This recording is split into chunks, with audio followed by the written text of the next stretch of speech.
इस समय प्रधानमंत्री और मुख्यमंत्री दोनों लोग विदेश में हैं, लेकिन सबसे ज्यादा यदि सुर्खियों में कोई मुद्दा छाया हुआ है तो शंकराचार्य मुद्दा है। हम इसमें मठ में मौजूद है, महाराज जी से ही जानते हैं। महाराज जी, आखिरकार ये सब होगा क्या, फैसला क्या होगा, उसका सवाल नहीं है। सवाल है कि आखिर ये सब हो क्यों रहा है। अब बात यह है कि इन विषयों के जो विशेषज्ञ हों उनसे पूछिए। लोग कह रहे हैं कि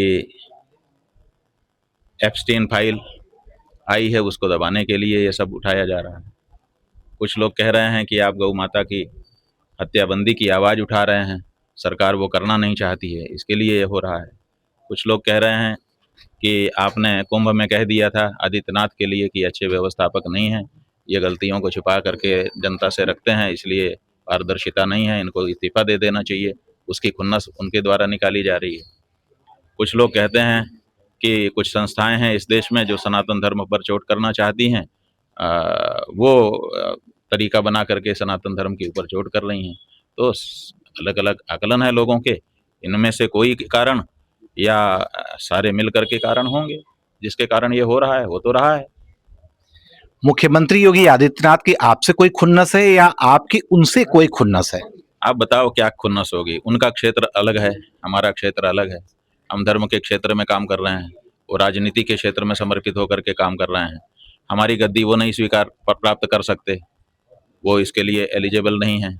उनकी गद्दी हम नहीं प्राप्त कर सकते क्योंकि हम उधर जाना संभव नहीं है हमारा, हम अपने रास्ते पर रहना चाहते हैं। उनकी हमारी व्यक्तिगत क्या खुन्नस होगी? हाँ, एक बात थी कि मंदिर मत तोड़ो, वो हमने कहा। हाँ, एक बात है कि गौ माता की हत्या को बंद करो, वो हमने कहा। तो हमारी जो बात है वो लोकहित की ही बात है, जन भावना की ही बात है। कोई व्यक्तिगत दुश्मनी, उनकी भी हमसे कोई व्यक्तिगत दुश्मनी हो ऐसा हम नहीं मानते हैं। यूजीसी एक्ट का बड़ा मुद्दा छाया हुआ था। इसने एक चीज तो किया था, जो तमाम सवर्ण की जो जातियां थी, खासकर ठाकुर और ब्राह्मण, तो एक साथ एक मंच पे आ गए थे। लेकिन ये मुद्दा आ जाने से ये हम नहीं कह रहे, सोशल मीडिया पे देखिए आपके समर्थन में ब्राह्मण मोर्चा संभाले हुए है, मुख्यमंत्री के समर्थन में ठाकुर मोर्चा संभाले हुए। तो ठाकुर और ब्राह्मण जो थे यूजीसी के मुद्दे पे जो एक साथ खड़े थे, इस मुद्दे पे एक साथ न होके अलग अलग बट गए। तो कहीं ना कहीं ये यूजीसी का जो एक आंदोलन था, कहीं उसको भी तो तोड़ने की कोशिश नहीं है? बात यह है कि यूजीसी का आंदोलन जो है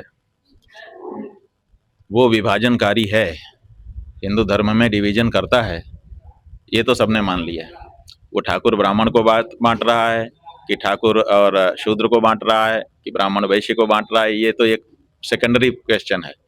पहली जो बात है वो तो यही है कि वो विभाजनकारी है और समाज को बांट रहा है। तो जब समाज को बांटने वाला कानून है, ऐसा कानून कोई देश की सरकार कैसे ला सकती है जो देश के ही लोगों को एक दूसरे के विरुद्ध खड़ा कर दे? ये तो देशद्रोह है, ऐसा कानून नहीं बन सकता। सवाल तो यही है कि ठाकुर और ब्राह्मण एक मंच पे खड़े थे, एक दूसरे के लिए आवाज उठा रहे थे। जेएनयू में जब ब्राह्मणों को भगाए जाने का मुद्दा उठता है तो राजपूत आता है, राजपूतों के खिलाफ जो मुद्दा आता है तो ब्राह्मण आता है। लेकिन यहाँ सोशल मीडिया पे देखिए ना, मेरा प्रश्न यही है कि आपके समर्थन में ब्राह्मण मोर्चा संभाले हुए हैं, योगी जी के समर्थन में ठाकुर मोर्चा संभाले हुए हैं, तो क्या ये बट नहीं गया फिर से? ऐसा है कि ये जो ब्राह्मण और ये जो ठाकुर है,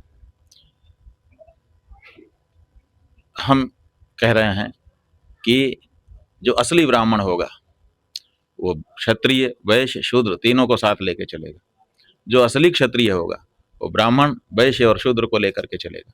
जो असली वैश्य होगा वो ब्राह्मण क्षत्रिय और शूद्र को लेके चलेगा, और जो असली शूद्र होगा वो ब्राह्मण क्षत्रिय वैश्य को साथ में लेकर के चलेगा। हम लोग जब चलते हैं, कोई भी सनातनी चलता है तो हम तीनों को साथ लेकर के चलते हैं, यही हमारा स्वरूप है। इसलिए ब्राह्मण क्षत्रिय वैश्य शूद्र ये चारों मिल करके सनातन धर्म बनता है। केवल ब्राह्मण से सनातन धर्म नहीं बनता, केवल शूद्र से सनातन नहीं बनता, इसी तरह से केवल क्षत्रिय से भी सनातन धर्म नहीं बनता है। सनातन वाले ही एक दूसरे पे, यानी भगवाधारी एक दूसरे पे आरोप प्रत्यारोप कर रहे हैं, तो इससे क्या लगता है हानि नहीं हो रही है? और आप एक चूंकि सर्वोच्च गद्दी पे बैठे हैं, तो आपके पास कोई फार्मूला है कि इस मामले को ही पटाक्षेप कर दिया जाए? बात यह है कि आप लोग कहते हैं भगवा भगवा लड़ रहा है, ठीक है, क्योंकि आपकी स्थूल दृष्टि है। आप देख रहे हैं कि एक व्यक्ति ने भगवा पहना है और फिर दूसरे व्यक्ति ने भी भगवा पहना है, दोनों लड़ रहे हैं। लेकिन जिनकी सूक्ष्म दृष्टि है वो देख रहे हैं कि कौन गाय के लिए लड़ रहा है और कौन गाय का ना होने के कारण लड़ रहा है। कि गाय की बात मत बोलो, इसके लिए लड़ रहा है। तो अब जब उस सूक्ष्मता से आप विचार करेंगे तो आपको पता चल जाएगा कि दोनों भगवा में अंतर है। एक भगवा गौ माता की रक्षा के लिए खड़ा हुआ है और एक भगवा गौ माता की रक्षा की बात को स्वीकार करने को तैयार नहीं है। ये अंतर दोनों भगवा में है। इसलिए भगवा भगवा में केवल कलर के कारण एकता मत समझिए। भगवा भगवा में अंतर है। एक भगवा केवल बाहरी रंग पेंट है और दूसरा भगवा अंदर तक प्रविष्ट है। कौन सा रंग पेंट है, जरा सा ये भी बता दें। भाई रंग पेंट वही है जो भगवा पहनने के बाद भी गौ माता की रक्षा का कानून पास करने में दिक्कत का अनुभव कर रहा है, और जो लोग गौ माता की आवाज उठा रहे हैं उनका स्वागत करने की बजाय उनके विरुद्ध काम कर रहा है। वही इसमें कोई रॉकेट साइंस थोड़े है। एक अंतिम सवाल महाराज जी, आप आखिर क्या कारण है? आप गुस्सा भी हो जाते हैं? आखिर क्या कारण है कि कोई व्यक्ति भगवा पहन करके बैठा है और गायें कम हो रही हैं उसके प्रदेश में? जब वो मुखिया बन करके बैठ गया है तो उसके समय में तो गौ संवर्धन होना चाहिए, बढ़नी चाहिए थी। गाय क्यों कम हो रही है? जवाब नहीं है। अब जवाब नहीं है तो अगर किसी दूसरे भगवा वाले ने उठा दिया तो आप उसके ऊपर लांछन लगाएंगे, आप हिस्ट्री सीटर को लेकर के आकर के उसके ऊपर आक्रमण करवाएंगे। ये जो भगवा है ये केवल ऊपरी भगवा है। ऊपरी भगवा और टोटल भगवा दोनों में ये युद्ध हो रहा है। एक फिल्म आई थी, अंतिम सवाल है, अल्बर्ट पिंटो को गुस्सा क्यों आता है? हमारा सवाल है कि महाराज जी को गुस्सा क्यों आता है जबकि संतों को गुस्सा नहीं आना अच्छा आप बता दो, भगवान ने गुस्सा बनाया क्यों है? संतों को काम क्रोध से दूर होना नहीं है। चाहिए। काम क्रोध का मतलब ये नहीं है। काम क्रोध का मतलब काम भी होना चाहिए, क्रोध भी होना चाहिए। ये चीजें भगवान की बनाई हुई हैं। काम होना चाहिए मतलब लगाव होना चाहिए, भगवान से होना चाहिए। इसके लिए काम बनाया है। संतों का जो काम है, मीरा का जो काम है, मीरा भी प्रेम करती थी, राधा भी प्रेम करती थी, लेकिन वो ईश्वर से करती थी। इसलिए नश्वर संसार से नहीं करती थी। इसलिए उनका प्रेम जो है वो पूजनीय प्रेम बन गया। तो ऐसे ही काम हो, चाहे क्रोध हो, चाहे कुछ हो, ये सब अगर ऊंचे स्तर के होते हैं तो उनको धारण करना पड़ता है। अगर एक धर्म का व्यक्ति अगर अधर्म से नफरत नहीं करेगा तो कैसे वो धार्मिक रह पाएगा? अगर एक साफ पानी गंदे पानी से नफरत नहीं करेगा तो कैसे सेपरेट रह पाएगा? फिर तो धर्म अधर्म की परिभाषा मिट जाएगी। फिर तो स्वच्छ और गंदगी दोनों का परिभाषा ही मिट जाएगी। इसलिए गलत के प्रति गुस्सा और अच्छे के प्रति प्यार ये होना ही चाहिए। अगर ये नहीं है तो काहे का संत? धन्यवाद। सब दान 22 पसेरी नहीं होता है। उसमें देखना पड़ता है कि क्या ग्राह्य है और क्या त्याज्य है। तो जो त्याज्य होगा उसको त्यागना ही पड़ेगा और जो ग्राह्य होगा उसको ग्रहण करना ही पड़ेगा।